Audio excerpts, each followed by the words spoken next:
Senator Jones? Senator Rothfuss? Excused, I think he's trying to be in two places at once right now. Representative Banks? Here. Representative Conrad? Here. Representative Heiner? Here. Representative Knapp? Here. Representative Larson? Here. Representative Lawley? Here. Representative Tarver? Here. Representative Western? He was here. Chairman Okay, Dockstader? excused. Chairman Dockstader? Here. Chairman Burkhart? Here. Thank you. Senator, it's all yours. Okay, we'll start, and my co-chair will pick up as we go through because we got 28 wonderful pages to work through, and so if you feel like you're pressed, if you're pushed a little bit, you will be. We got 28 pages. Let's get started. We've got a variety of topics. We've divided them up into mining topics, pipeline issues, oil and gas issues, general issues, economic development, and DEQ issues. With that, let's get started. Oil and gas produced water reuse statutory authorities. We have a presenter.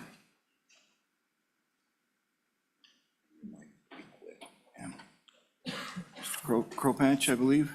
Okay. Go ahead. Director Kropatch is unavailable, so Joe Scott with the Oil and Gas Commission today. Go ahead, Joe. Thank you. So this is a relatively simple interim topic. Currently, the produced water recycle facilities are a new and increasing phenomenon in the basin, particularly in the Powder River Basin, but could be applied other ways. And the statutes were written quite some time ago. So currently we have a situation where there are facilities that are clear we can permit and do permit all the time. This change allows us flexibility to create maximum efficiency, provide clarity for operators, and streamline permitting.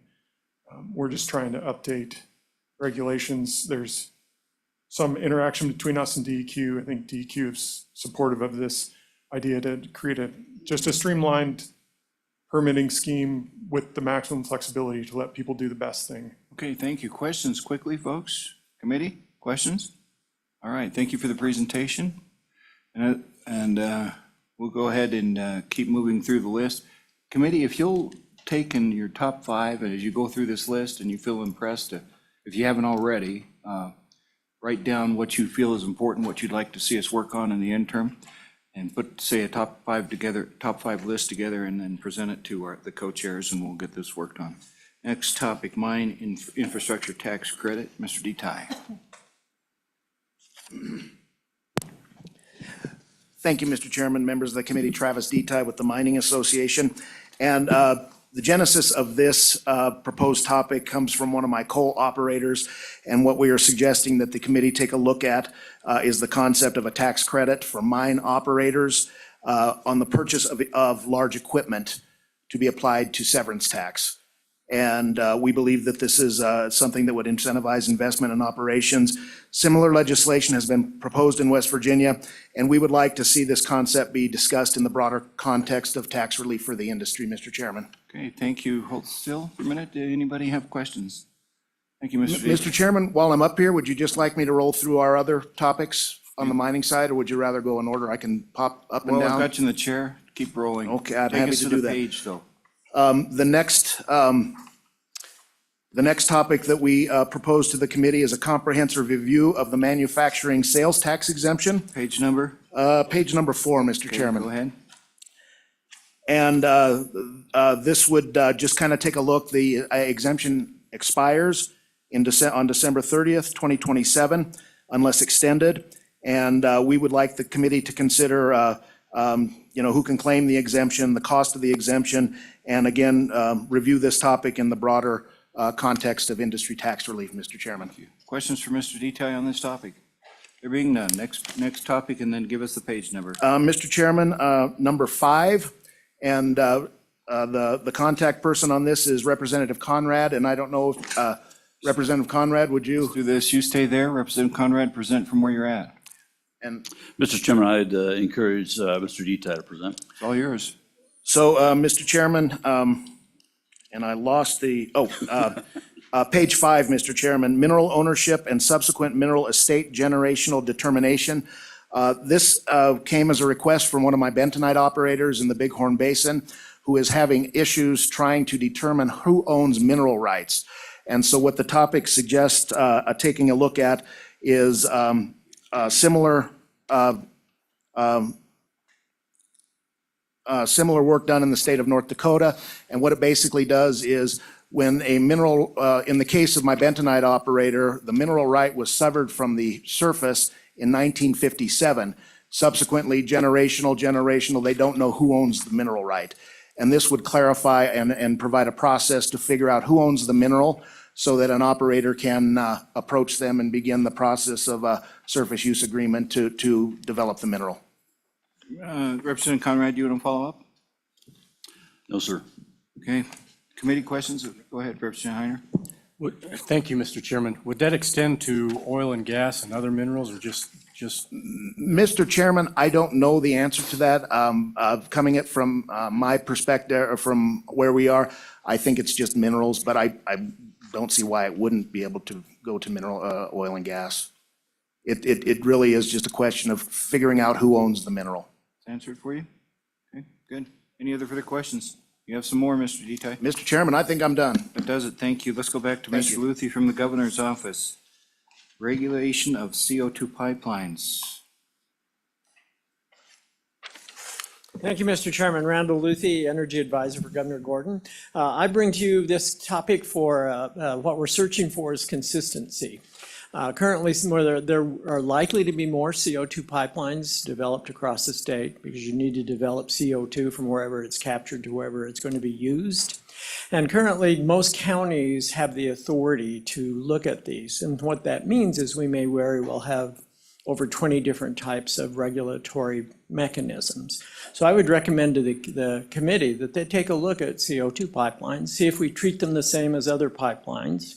Gas, oil are traditionally regulated by the intrastate or regulated by the PSC. So I think just in terms of consistency, this would be a very interesting topic for you all to look at. Thank you, Mr. Luthi. There's a lot of talk about them. Would you have any idea how many number are out there in the near future, coming years?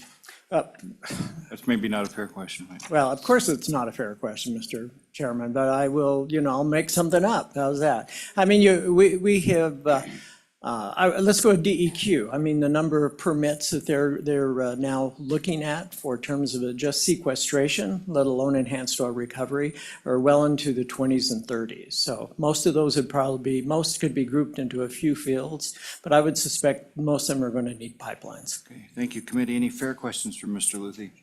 Go ahead, Mr. Heiner. Thank you, Mr. Chairman. So, Mr. Luthi, interstate is regulated by FERC.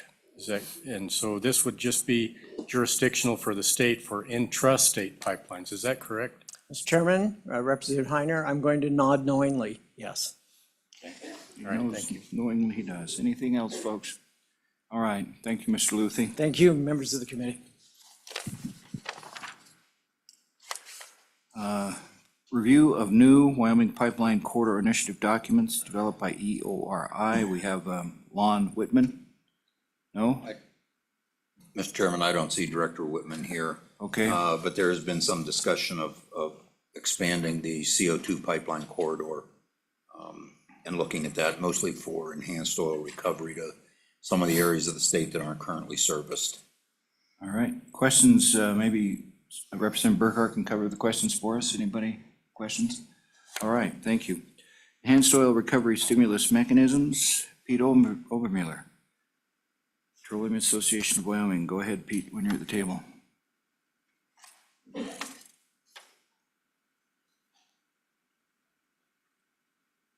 Good afternoon, Mr. Chairman, members of the committee, Pete Obermueller, Petroleum Association of Wyoming. First of all, I'd like to just point out that if the committee decides that you would like to look at housing for 3 interim meetings, I would endorse that and as a gesture to make my life a lot better this year. Pete, housing, it's all yours. I mean, there's lots in the packet it could take you. We noticed the housing proposals. Go ahead. So, Mr. Chairman, probably the one from Director Whitman and this one could be combined also with Mr. Luthi's comment about CO2 pipelines. Apparently I can't be trusted to fill out a form correctly because it is related to SF 78 this year, which failed by 1 vote on introduction in the Senate. which was an EOR incentive attempt. It was an effort to try to level the playing field about sending CO2 towards enhanced oil recovery rather than permanent sequestration. There were some, I think, meritorious objections to that bill, and I'd like a second crack at seeing if we can make that bill acceptable to the body. So that's one suggestion, but it also relates to, in a lot of discussion throughout the interim, we talked about part of the problem with sending CO2 to EOR fields is we just lack infrastructure. And so that's why it's related to what Director Whitman talked about, as well as what Mr. Luthi talked about. So that's that one, Mr. Chairman. 75 oil fields, 10 million barrels. Committee, questions? Interesting topic, Mr. Obermueller. Anything else? If we can jump ahead one, I'll do what Mr. Detail did and just Sure, go very on good. page Where you at? 4, What page? bottom of page 4. Okay, go ahead. Oil and gas bonding requirements. Mr. Chairman, this may just end up being educational and could be combined. There's another one I saw later on page 7, I think offered by Representative Heiner, sponsored by Representative Locke, regarding state oil and gas bonding. So, Mr. Chairman, we have pretty significant bonding requirements in Wyoming, and it's been quite a while since we've looked at that, and we're looking at it right now through the lens of the very punitive bonding requirements that the BLM have proposed, and trying to determine if there is some other mechanism. We did something different and novel for the mining industry a couple of years ago. Wanted to take a look at what's possible in the oil and gas industry to see if we can make sure that we continue to protect taxpayers from having to deal with potential orphan wells, but also reducing some barriers to investment in some of our legacy fields, idle well bonding and that sort of thing. So I know the chairman likes to have a little educational session in the first meeting, and I think we could start there and then see where that leads. Very good. Let's see if Representative Heiner, who's interested in this topic as well, would like to weigh in. Thank you, Mr. Chairman. As mentioned by Mr. Obermueller, the vast majority of our oil and gas wells are owned by very small producers, and they're classified as stripper wells because they don't produce very much. And we know that the bonding requirements are being revised as we speak, and it may be an inordinate burden upon these small operators to continue operations with increased bonding. So I'd like to look at that, see if there's anything we can do from the state's perspective to help these producers stay in operations, rather than having to plug their wells because of an increased bond. Mr. Obermueller, you want to follow up? No, sir. Let's see. Okay, go ahead. Thanks, Mr. Chairman. I had legislation drafted for this session that I didn't end up introducing along the lines of what we're talking about with the small operators, particularly with regard to the new federal bonding requirements and the blanket statewide bond, which is going to be prohibitive.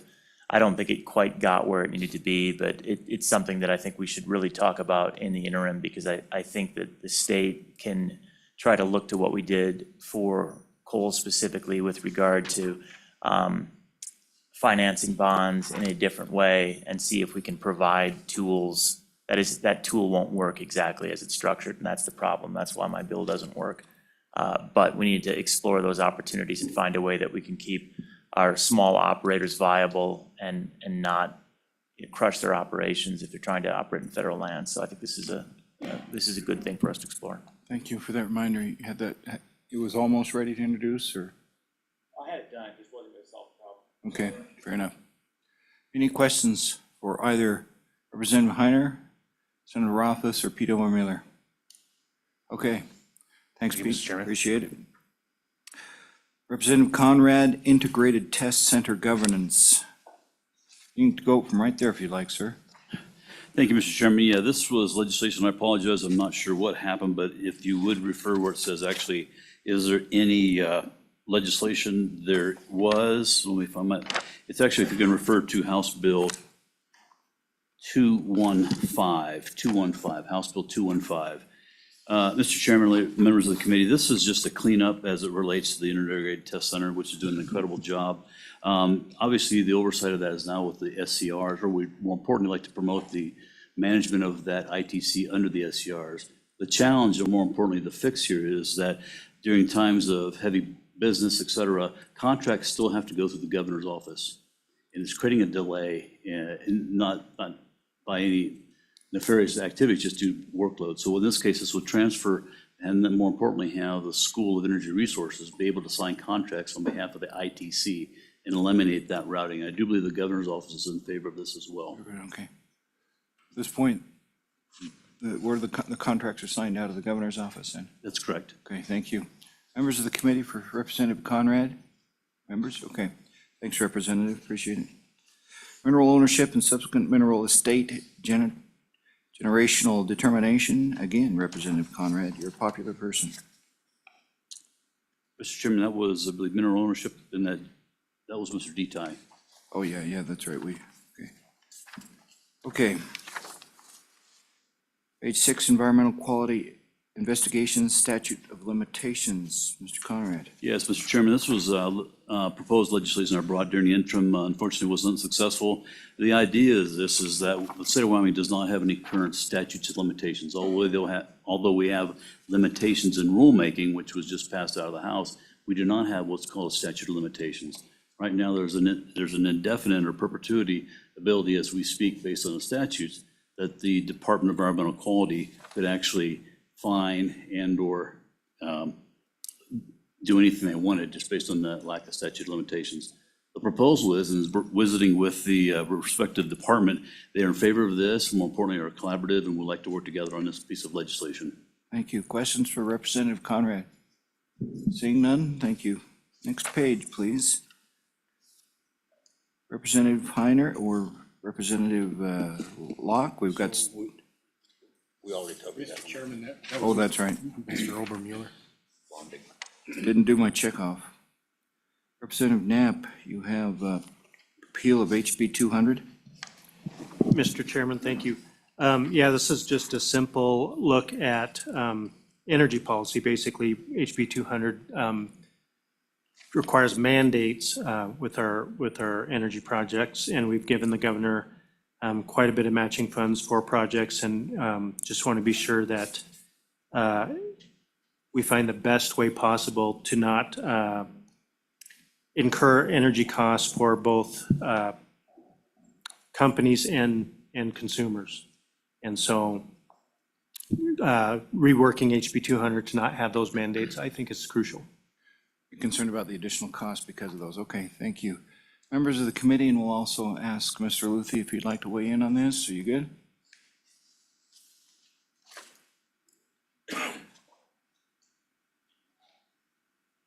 Thank you, Mr. Chairman. I do think I understand the concern over putting EPA mandates in a bill. There's certainly simple ways to get around it. Wyoming could just do their own established standards, should the legislature think that would be wise. I just also caution or remind the committee you spent a substantial time on HB 200 last interim. And I would just, much like Pete Obermueller, yeah, if you want to spend on something else this time, you would make my life easier. Okay. Thank you. Members of the committee? Representative Knapp, any follow-up? Good? All right. Let's go to page 9. Appreciate that. PRB and infrastructure. Infrastructure repurposing site visit, Rusty Bell. Oh, you've got it. Okay. We have two people that are going to take it.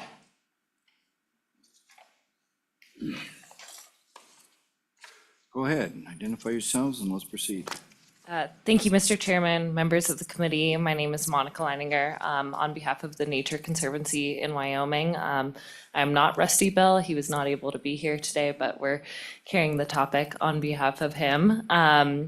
We've been working on this issue for quite some time with the Office of Transformation up in Gillette and the Wyoming County Commissioners Association.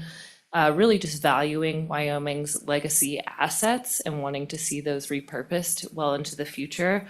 TNC worked with a Gillette-based firm to produce this report, which inventories Wyoming's coal assets. You all should have received a copy of this report last year, but I do have some extra copies on me if you would like one. Essentially, we would just ask the committee to get a presentation of this report from the firm that produced it, and then potentially consider a site visit. There are some interesting and exciting things going on in the Powder River Basin, including a Arch Coal rezoning their Coal Creek mine for future uses. So we thought the committee might want to learn and see more there. Anything? Thank you. Go ahead, sir, and identify yourself. Mr. Chairman, Jonathan Russell, Wyoming County Commissioners Association. And just to reiterate what Monica said, we see this as a good opportunity to not only do an educational visit, but also to visit with people that would be involved in that process as well, and to see some of the economic benefits for the Powder River Basin. Thank you. We were up there, but this Office of Transition, who all is involved? Thank you, Mr. Chairman. I believe that this is out of Gillette College, and I know that Mr. Rusty Bell is heading up the office. And he just handles it? There's no other organizations or agencies involved? Once again, I believe it's through the Gillette College. Okay, all right, thank you. Questions for either one of these people? Okay, thank you both for coming, appreciate it. Okay, Representative Lawley, are you ready with oversight and coordination of workforce development efforts across the state? Thank you, Mr. Chairman. What I'm suggesting here is that we look at oversight and coordination of the workforce development across state agencies. We have, of course, the Department of Workforce Development does a great job. I believe Wyoming Business Council is involved in workforce development. There may be other agencies that are involved that I don't even know about, which is part of the reason for the request. And just to understand how they coordinate, whether there's duplication of effort, there's ways we can coordinate better or have efficiencies work through those different departments. And I would add to that then, there's work being done with from my position on education with community colleges and workforce development, high school, and the continuing growth of and revitalization of CTE programs. So that I think all kind of fit under that umbrella. And just to know how all those might work together more effectively. We've heard a lot during my time, I've heard a lot about the issues of workforce development. What can we do better and faster and more efficiently? And so that's what my thought is behind this topic. Representative Lawley, you put a lot of time into this topic recently, haven't you? I'm sorry. You put time into this topic, haven't you, recently? Yes, I have Yeah. put some time into this in terms of some of the work on the Education Committee, but also Right. in trying to understand who all's kind of doing what. And so, Okay. Yes. Questions for Representative Lawley, committee? Okay, sent. Thank you. Let's, I'm the sponsor, but we have the treasurer himself here today, State Treasurer Kurt Meyer, thank you, and his assistant Jeff Robertson to talk about updated unclaimed property laws. We got 3 people, okay. Okay. He's got your back, gentlemen, so. He doesn't trust us, Mr. Chairman. Mr. Chairman, members of the committee, Bill Pilger, General Counsel, State Treasurer's Office. With me is Jeff Robertson, Administrator of Unclaimed Property. Yeah, what we're proposing is revisions to the State's Unclaimed Property Act. It was originally adopted in 1993, but it's based on the 1980 Model Act. So it's effectively considering issues, 45, 44 years old at this point. So we're looking at revisions to that act, effectively repealing it and replacing it based on the new, most recent Model Act that came out in 2016. The point of it is to modernize the act, everything from more practical communication, such as email versus sending, as it is now, formal letter correspondence, to making it easier for heirs to claim small dollar amounts, but also updating types of property that are included. So even Roth IRAs, they weren't contemplated under the original act, but all the way up to virtual currency, which of course is becoming a bigger deal, but also addressing confidentiality and security of information type provisions. We've been working on this for about 3 years now. We actually have a draft of a bill that we worked with LSO on in 2022. At that time, we were working with Corporations Committee. We didn't make the final cut, but we do have, a version of a bill that is substantially complete. So there may be some minor revisions at this point. Did Corps have a look at it at all, or just kind of prepping it for them, or? We did. We actually spent a couple hours with the committee going through page by page each of the modifications. Okay, thank you. Mr. Robertson, do you have something to add to that? Mr. Chairman, Jeff Robertson, I'm just here to support and agree with that, and we're just looking for some tools to help us repay money to the citizens of Wyoming that's owed to them. Okay, committee, any questions for these 2 gentlemen? No questions, let's double check with the state treasurer. Mr. Treasurer, anything you have to add?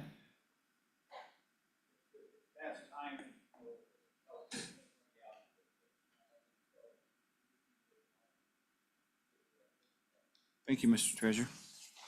All right, we're getting close to a switch over here on chairmanships. Let's go first to Housing Supply. Aaron, I'm pronouncing the name properly, Schlensker, and I apologize for that if you're here. Senator Rothfuss, do you want to take this? Thank you, Mr. Chairman. I think there's probably 10 people in here that want to do housing supply, even though Aaron's not here right now.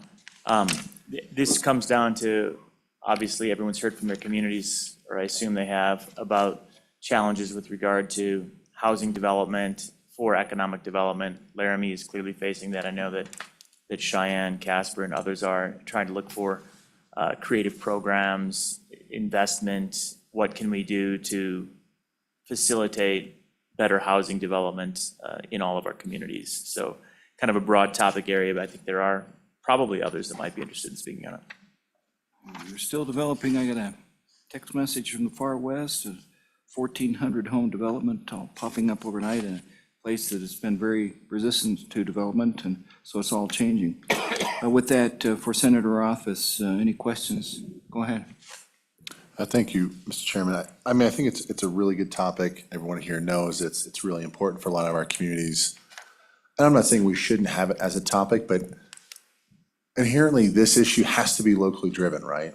I think there has to be a high level of coordination, between the counties and the municipalities, because those are the entities that are in charge of the zoning laws.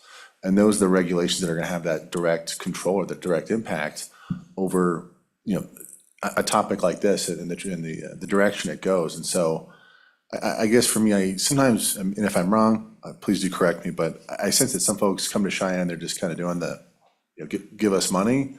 And for me, it's more like, well, what have you guys done locally to set the best zoning regs you have between your towns and your counties? How much cooperation has there been with local developers, right? Because that private money is going to be the secret sauce, if you will, towards some of these issues. And so I think if we do take it up as a topic, I would just really make sure that we have those safeguards in place where whatever programs we have, there's a requirement that those local communities, those local entities, in coordination with private developers, they've got a really good plan to tackle this issue versus just kind of coming to us for money or some kind of, compensation and then turning around and disposing it that way. So that's just kind of my thoughts. And if I'm wrong, please do correct me.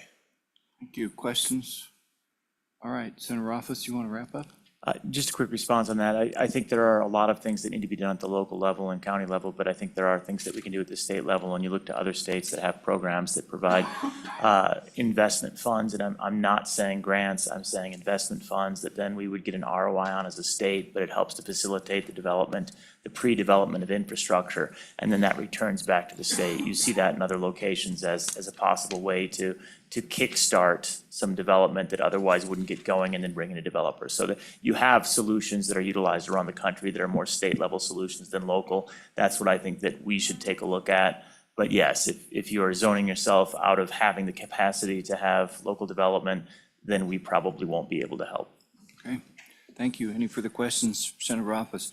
We are transitioning into a lot of housing topics now. So before we do that, any other further public comment on the topics we've handled so far? Any other further public comment? And there's nobody else online? Okay, so with that, I'll transition over to my co-chair and he'll take us through the rest of the list. Thank you, Mr. Co-Chair. So we have quite a few pages here on housing, and they're all pretty much the same.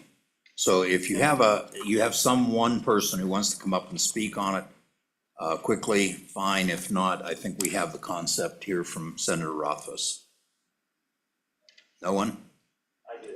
Oh.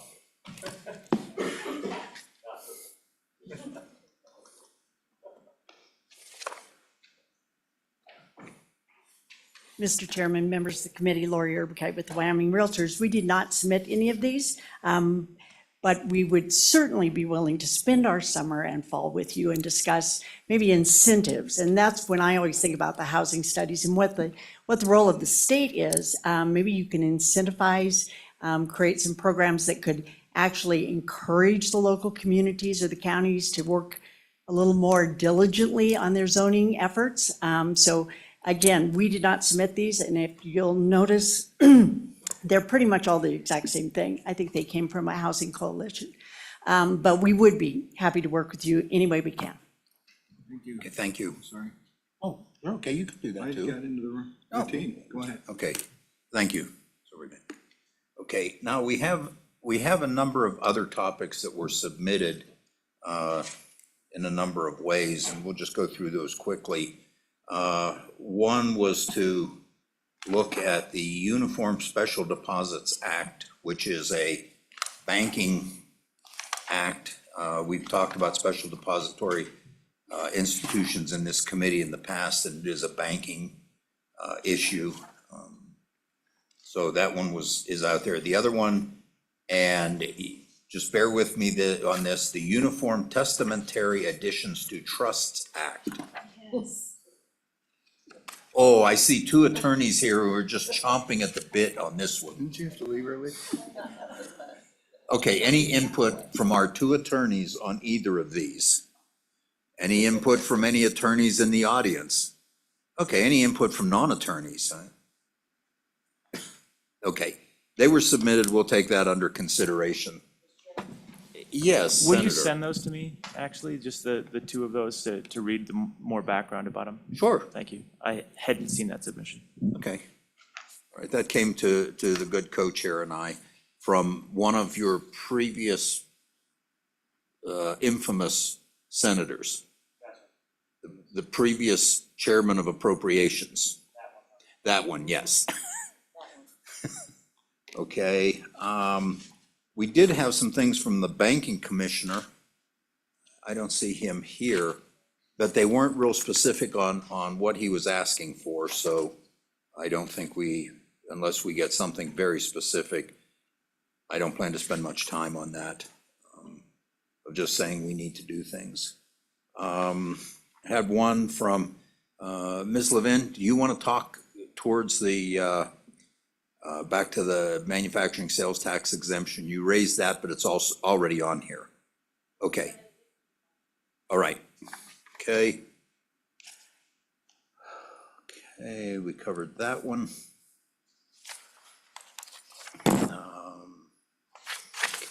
We've talked about the one from the Oil and Gas Conservation Commission. PSC, they left. The PSC, actually, their offer was to give us an educational program on what the PSC does, Public Service Commission does, and how they do it, and all that, which would probably be beneficial for the committee, unless you're all experts at it.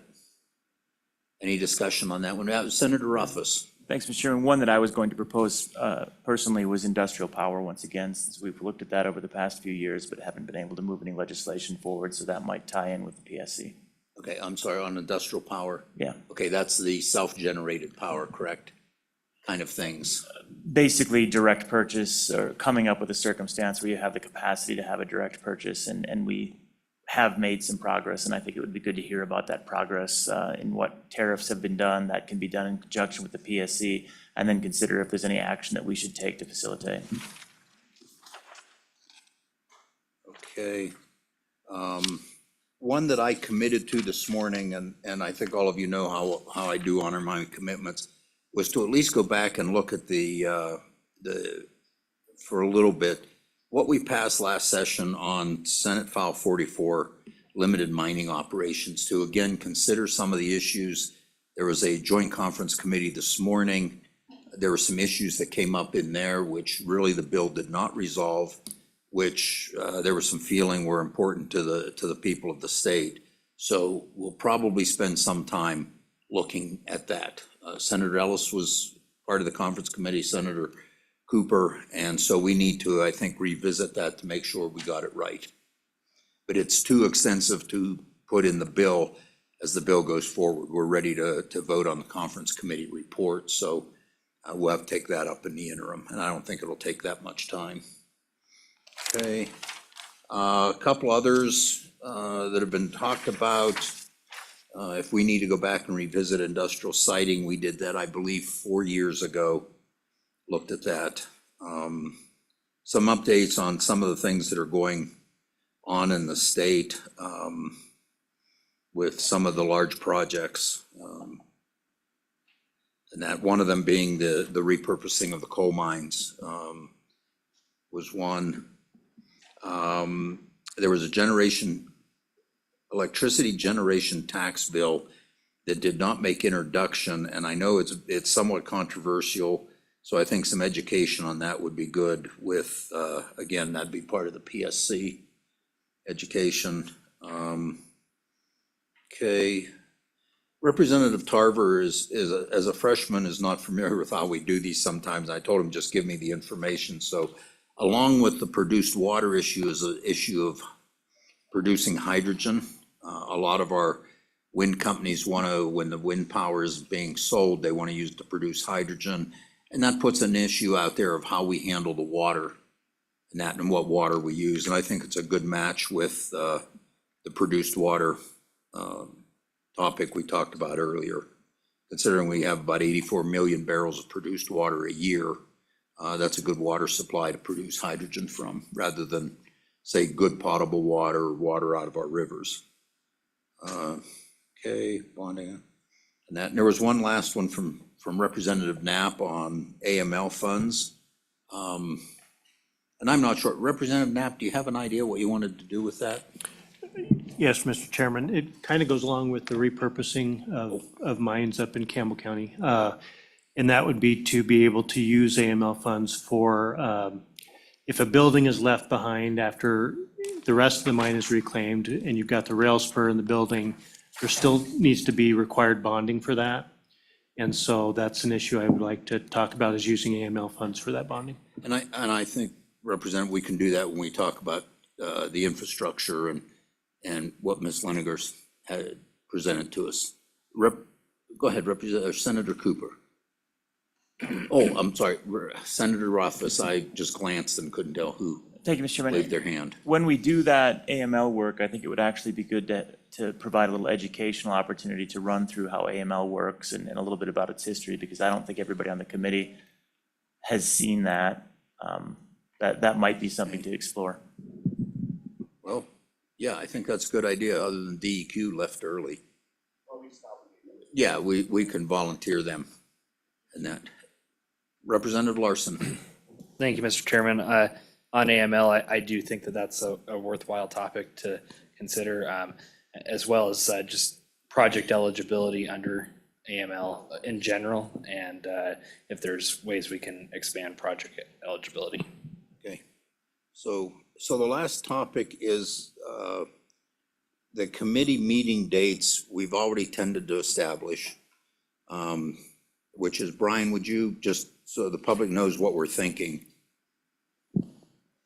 Yep, so Mr. Chairman, May 8 and 9 for the first meeting, July 30 and 31, and then October 8 and 9. Okay, thank you. Yep, Mr. Chairman, members of the committee, May 8th and 9th for the first meeting, second meeting, July 30th and 31st, final meeting, October 8th and 9th. So what we haven't set is the location for those meetings. There are a lot of people who would like to do tours.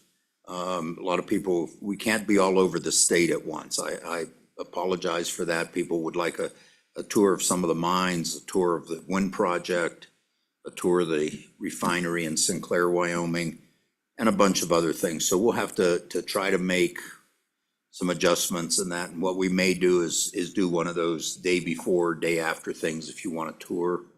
And with the AML funds, I'll probably set up a private tour, not part of this committee, but if anybody wants to go see some of the AML work that has been done in the Gas Hills area on the old uranium mines. Some of that is unbelievable what they've managed to do. They reclaimed an entire pit, reestablished a water course, which is a live stream, and that, in fact, our DEQ has gotten some national awards for some of that work. So I may send out a note to the committee saying if you want to go on a little cross-country tour and look at that, that'd be available. So, and that, but we haven't set the the locations yet. Right now, the senator and I have talked, and it looks like we may try to settle on Casper unless there's a real strong desire to see some of these areas. I think Gillette again, we did a tour of one of the mines last time, but touring some of the potential repurposing areas, if that works for the people in that area. Senator, anything you have to add? No, let's just double check with both sides, staff on either side of the room. Anything else? Good. Brian? Anything else from the people here in the room? Okay, The committee. we have plenty to work on. We won't get bored. Mr. Chairman. Double check. Yes, Senator Cooper. One small thought here as we're going through all this work. In another committee this morning, we had a topic came up, they called it plain talk in legislation, to try to make sure that we get our legislation into language that everybody can understand. One of the attorneys in the room called it the Attorney's Income Reduction Act, and but we need to keep that in mind as we're going through this stuff. All right. Okay, anything else from the committee? We miss anything you want to talk about? Okay, I don't see any hands. So thank you. I don't, is anyone online want to, I don't see any hands out there. Mr. Chairman?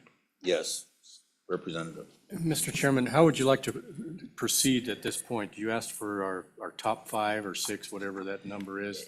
How do you want to Just assimilate? turn them into your chairs. We've already got one. Yeah. It's been turned in. Just give us your top 5. Yeah, and so we know where to work from for there. Right, and we'll try to prioritize them. And that, I think there are a number of things, we spent this last interim a lot on CCUS and looking at this. I think we're gonna spend a fair amount of time on oil and gas and infrastructure And type issues. put your priority numbers Yeah. down, and that's what I've done with mine. You don't and have other to do it committees, now, you can give them to us. Just so you get them. And Yeah, in the next day or so, and then the good co-chair and I will get together and work through these. And then we have to submit them to Management Council. And I see the Senate is working much more furiously than the House. And if you could put your names on them so that in case we have questions, we can come back and talk to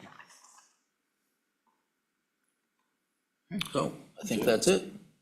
Thank you all.